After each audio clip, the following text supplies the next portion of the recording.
নমস্কাৰ, মই এজে। আজি আপোনালোকৰ মাজত দুটা বিষয় আলোচনা কৰিম।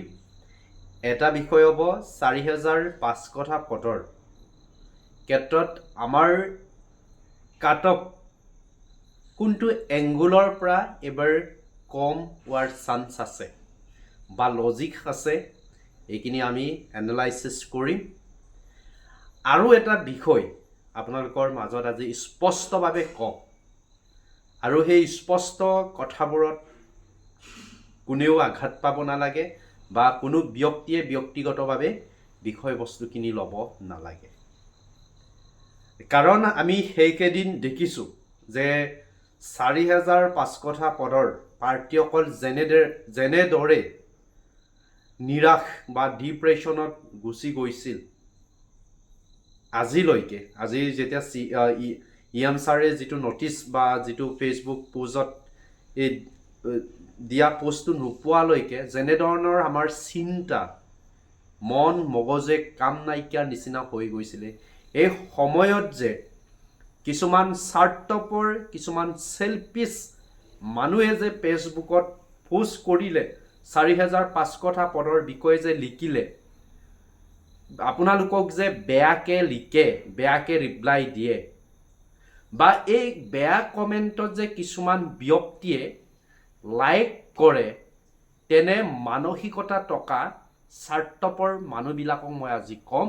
আৰু সেই স্বাৰ্থপৰ মানুহবিলাক কোনো নহয়, ৫৫৫০টাত চাকৰি লাভ কৰা কিছু সংখ্যক পাৰ্টি।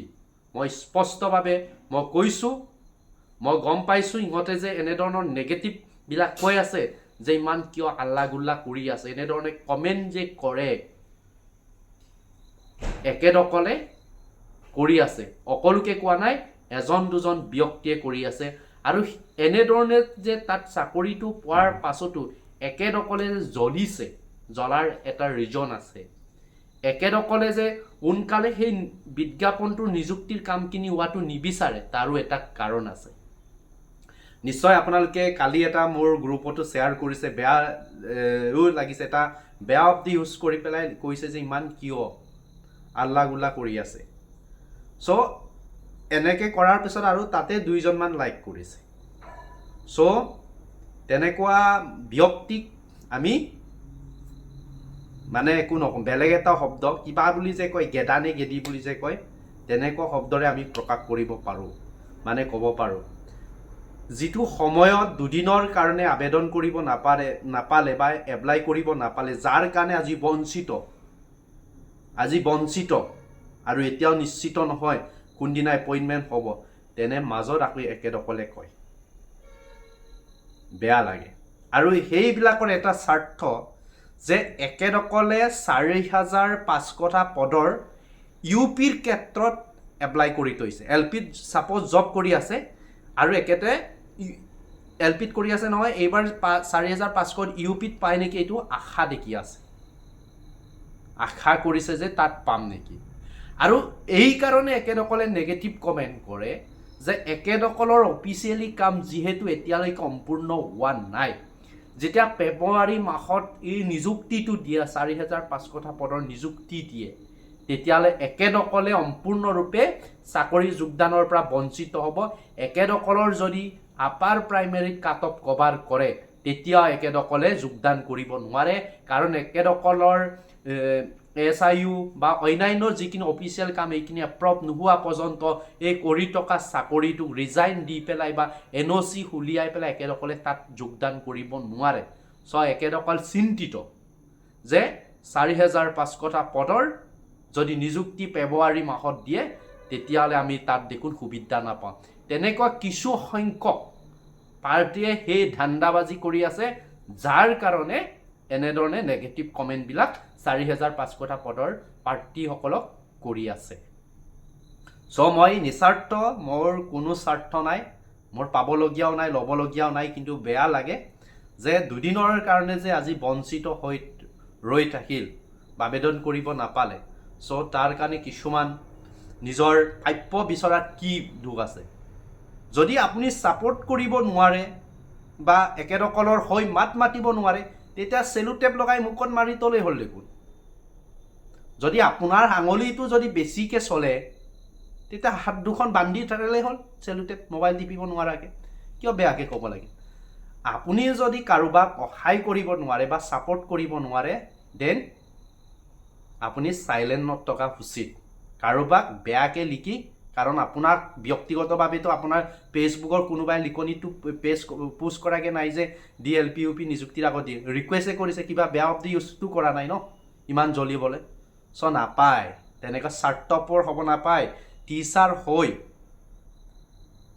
হৈ এনেকুৱা নেগেটিভ চিন্তা এনেকুৱা সদম চিন্তা কৰিব নাপায় মানুহ জীৱনত অলপ আগবাঢ়ি যোৱাৰ ক্ষেত্ৰত ছাপোৰ্ট দিব লাগে যদি ছাপোৰ্ট দিব নোৱাৰে যদি পজিটিভ এনাৰ্জি যদি দিব নোৱাৰে মটিভ কৰিব নোৱাৰে তেতিয়াহ'লে নিজৰ মুখখন আৰু জিভাখন আৰু আঙুলিকেইটা অলপমান পেৰালাইজ টাইপৰ নিচিনাকৈ ৰাখি থৈ দিব লাগে এনে বকি থাকিব নালাগে বেয়া লাগে অ'কে এনিৱে মই ক'লোঁ আৰু সেইটো মোৰ ব্যক্তিগত কোনো চিন্তাৰ কাৰণত কোৱা নাই নিৰাশ হোৱা দিম বুলি নোপোৱা পাম বুলি নোপোৱা নিৰাশ হোৱা ডিপ্ৰেশ্যনত ভুগি যোৱা ঢুকীয়া মা দেউতাৰ কাৰণে চিন্তা কৰা ভাৰতীয়সকলৰ কাৰণে কৈছোঁ বাকী একো মই কোৱা নাই যে কোনোবাই কাৰোবাৰ স্বাৰ্থত কোৱা নাই যে সেই ঢুকীয়া পৰিয়ালৰ যোগ্য প্ৰাৰ্থীজনে দুদিনৰ কাৰণে আবেদন কৰিব নাপায় আজি চাকৰি লাভ কৰিব নোৱাৰিলে একেদৰ কাৰণে কৈছোঁ একেদকলৰ কাৰণে কৈছোঁ হাই ক্লাছ মিডল ক্লাছ বা সেই লেভেল হাই পাই লেভেল দিয়া কথা লেভেল দিয়া চশমা হলা ৰিলছ হলাবিলাকৰ কাৰণে কোৱা নাই জাষ্ট আমাৰ নিচিনা মিডল ক্লাছৰ ফেমিলিৰ কাৰণে কৈছোঁ যে নিজৰ মা দেউতাৰ নিজৰ ৱাইফ নিজৰ ফেমিলিৰ কাৰণে চিন্তা কৰে একেদকলৰ কাৰণে মাতি আহিছোঁ মাতি যাম যেতিয়ালৈকে 4,500টা পদৰ নিযুক্তি সম্পূৰ্ণ নহয় তেতিয়ালৈকে চিঞৰিয়ে থাকিম বেছিকৈ চিঞৰিম চ' কোনেও ৰখাব নোৱাৰে অ'কে এনিৱে এতিয়া আমি ক'লোঁ সেইখিনি বিষয় আৱেগিকভাৱে ক'লোঁ কাৰণ বেয়া লাগে আপোনালোকক তেনেকৈ ক'লে এতিয়া কাট অফ যে আমাৰ কমিব তাৰ এটা লজিক আছে ৰিজন আছে যে ফেব্ৰুৱাৰী মাহত দিলে আমাৰ দুটা দিশৰ পৰা লাভ আছে প্ৰথম কথাটো হ'ল যে ফেব্ৰুৱাৰীত দিয়াৰ লগে লগে ইলেকশ্যনৰ পাছলৈ নাযায় কাৰণ ইলেকশ্যনৰ পাছলৈ গ'লেতো বহুত দীঘলীয়া হয় চ' ফেব্ৰুৱাৰীত দিলে আমাৰ বহুতখিনি ফৰফিট হয় এই কথাটো চিম্পল কথা ক'লে জানে কিন্তু কাট অফটো কেনেধৰণে ফেব্ৰুৱাৰী মাহত দিলে কাট অফ কেনেকৈ কমিব চ' এতিয়া মই সুথপুতভাৱে জড়িত ৰিচেণ্টলি যিসকল GT PGT ADRE grade 3 grade 4 Assam police SI ইত্যাদিত চাকৰিত জইন কৰিছে ৰিচেণ্টলি বেছি দিন হোৱা নাই মানে মাহ দুমাহমান হৈছে একেদকলৰ কাম বিশেষকৈ যিসকল GT PGT চাকৰি পালে আৰু একেদকলেতো বহুতে আবেদন কৰিছিলে ডেফিনেটলি আপোনাৰ প্ৰাইমেৰীত আবেদন কৰিছিল একেদকলেতো ইয়ালৈ উভতি নাহে ৰিটাৰ্ণ আহিব জানো নাহে কেতিয়া নাহে ঠিক তেনেকৈ 5,550টা বিজ্ঞাপনৰ সদিনত পোৱা বহু পাৰ্টীয়ে বহুতৰ নম্বৰ আছে বহুত বেছি নম্বৰ আছে মানে সাংঘাতিক ধৰণৰ নম্বৰ আছে আপুনি ইমাজিন কৰিব নোৱাৰে আপুনি ভাবিব নোৱাৰা কেনেকুৱা কিছুমান নম্বৰ আছে আৰু তেনেকুৱা নম্বৰ থকা পাৰ্টীসকল কিন্তু এবাৰ বঞ্চিত হ'ব ফেব্ৰুৱাৰী মাহত যদি সেই বিজ্ঞাপনটো যদি অতি সোনকালে দিয়ে তেতিয়াহ'লে নিশ্চিতভাৱে বঞ্চিত হ'ব কিয় বঞ্চিত হ'ব একেদকলে ৰিজাইন কৰিব পৰা বা যিটো চাকৰিত ছাৰ্ভিচ কৰি আছে বা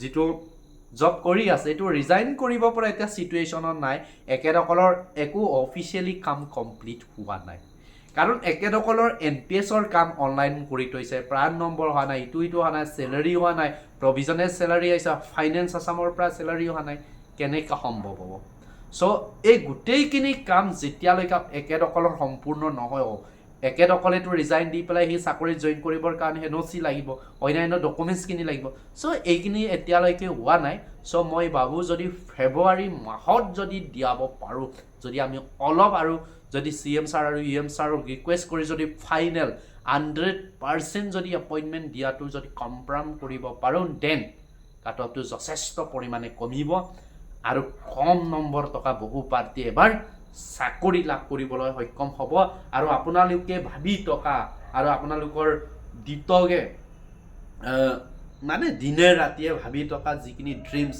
আপোনালোকৰ মা দেউতাক সহায় কৰা বা ইকনমিক্স বা মানে এনেকুৱা আৰু ফাইনেন্সিয়েল ছাইডৰ পৰা ছাপোৰ্ট দিয়া যিটো ড্ৰিমছ যিটো সপোন আছে এইখিনি আপোনালোকে ফুলফিল কৰিব পাৰিব চ' মই ভাবোঁ যে পাৰিলে 5,550টা চাকৰি পোৱা পাৰ্টীসকলৰ যিখিনি অফিচিয়েল কাম আছে এইটো অলপ দেৰি হ'লেও মই বেয়া নাপাওঁ, অলপ দেৰি হওক, যাতে চাকৰিৰ পৰা বঞ্চিত, দুদিনৰ কাৰণে বঞ্চিত নিৰাশ হোৱা পাৰ্টীসকলে এবাৰ গল্ডেন সুযোগটো লওক। কাৰণ একেদখলে LP হওক যিটো হওক চাকৰিটো কৰি আছে না, নোপোৱাসকলে লওক। আৰু এটা কথা, ADREত চাকৰি পোৱা বহুত পাৰ্টীয়েতো ইয়াত আবেদন কৰিছিলে, তাত গুচি গ'লে, এতিয়া একোৱে কাম হোৱা নাই। আৰু এনেকৈ আৰু নাৰ্ছতো আছিলে দুদিনমানৰ আগত বিভিন্ন ধৰণৰ।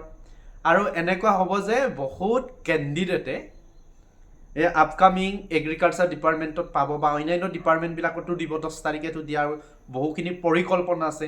চ' তাত পোৱাৰ পিছত আৰু যে আছামত বা 4,500টা পদত আবেদন কৰা পাৰ্টী যে বহুত আছে বা 4,500টা পদত আবেদন কৰা পাৰ্টী যে গুচি নাযাব তেনেধৰণৰ কোনো কুৱেশ্যন মাৰ্ক নাই, ডেফিনেটলি যাবই, বিভিন্ন ডিপাৰ্টমেণ্টত যাব।